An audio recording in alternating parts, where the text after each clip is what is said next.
Well net, perfectly connected, একটা আরেকটার সাথে কানেক্টেড। এক আয়াত ইফাসসিরু বা'দুহু বা'দান, এক আয়াত আরেক আয়াতকে ব্যাখ্যা করে।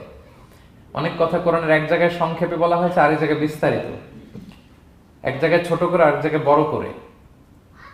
কোন আয়াত আরেক আয়াতের সাথে কন্ট্রাডিক্ট করে না।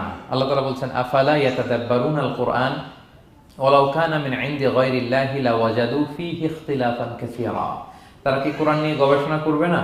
এই কোরআন যদি আল্লাহ ছাড়া অন্য কারো কাছ থেকে নাজিল হতো তাহলে তারা কোরআনের মধ্যে অনেক বিরোধ দেখতে পেত, পরস্পর বিরোধ, অনেক বিরোধ দেখতে পেত। কিন্তু কোরআনের ভেতরে এই পুরো 30 পারায় কোথাও কি এক আয়াতের সাথে আরেক আয়াতের কন্ট্রাডিকশন আছে? কোনো বিরোধ আছে বলেন? না, এটা ওয়েল নেট, ওয়েল কানেক্টেড। অন্য আয়াতে আল্লাহ বলছেন লা ইয়াতিহিল বাতিলু মিন বাইনি ইয়াদাইহি ওয়ালা মিন খালফি, সামনে থেকে পেছন থেকে কোরআনে কোনো বাতিল অনুপ্রবেশ করতে পারে না, কারণ তানজিলুম মিন হাকিমিন হামিদ, এটা প্রজ্ঞাময় প্রশংসিত আল্লাহর পক্ষ থেকে এটা প্রোটেক্টেড একটা কিতাব নাজিল হয়েছে, ফলে এটা কিয়ামত পর্যন্ত